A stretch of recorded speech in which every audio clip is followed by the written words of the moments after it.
So hello everyone, welcome to our channel FMT forensic.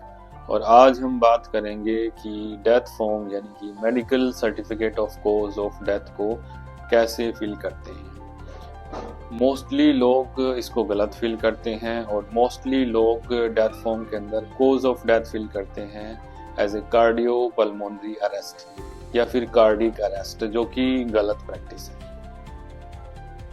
You can see this is death form and यहाँ हमें fill करना है name of the hospital, date and time of death, then name of the deceased, age, sex, यानी कि basic details of the deceased. Second portion is for cause of death, जिसके अंदर दो part हैं। First is immediate cause of death, जिसको further 3 column में हमने divide किया गया है, ए बी सी, यानी कि antecedent cause, and second is other significant condition which are contributing to death but not related to the disease. Then manner of death can be natural, accidental, suicidal, homicidal, or pending investigation.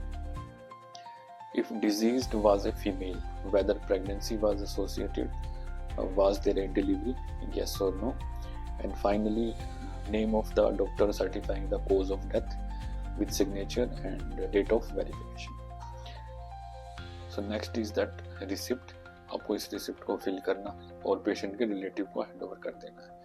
इसको वो use कर सकते हैं transport purpose के लिए, कि रास्ते में उनको पुलिस ना परेशान कर सके, वो दिखा सकें कि भी इस हॉस्पिटल में इस टाइम हमारे पेशेंट की डेथ हुई थी और हम पूरी फॉर्मेलिटीज़ के बाद जो है डेड बॉडी हमें हैंड ओवर की गई है।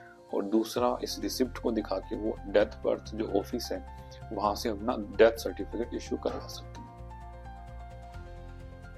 मोस्ट इम्पोर्टेंट है कॉलम कॉज ऑफ डेथ का, और मोस्टली लोग गलत फिल करते हैं इसको। यहाँ फिल करते हैं मोस्टली लोग cardio pulmonary arrest, cardiac arrest, respiratory failure, circulatory failure, जो कि गलत प्रैक्टिस है। गलत प्रैक्टिस क्यों है? क्योंकि ये सभी हैं टर्मिनल इवेंट्स, यानी कि abnormal physiological conditions pertained at the time of death, यानी कि मोड ऑफ डेथ। तो ये सभी मोड ऑफ डेथ हैं, कोज ऑफ डेथ नहीं है। So let's take an example. एक पेशेंट है रोड साइड एक्सीडेंट का with blunt thoracic trauma with massive bleed, और वो कोलैप्स करता है, एक्सपायर कर जाता है इमरजेंसी डिपार्टमेंट में। तो इस केस के अंदर डेथ फॉर्म आप कैसे करेंगे? यहाँ पर इमीडिएट कोज है क्या है? हेमरेज एंड शॉक, और एंटीसीडेंट कोज क्या है? Blunt thoracic trauma. सो इसको कैसे फिल करेंगे? Blunt thoracic trauma leading to the haemorrhage and shock. Okay, so next significant conditions contributing to death, nil. Manner of death, accidental.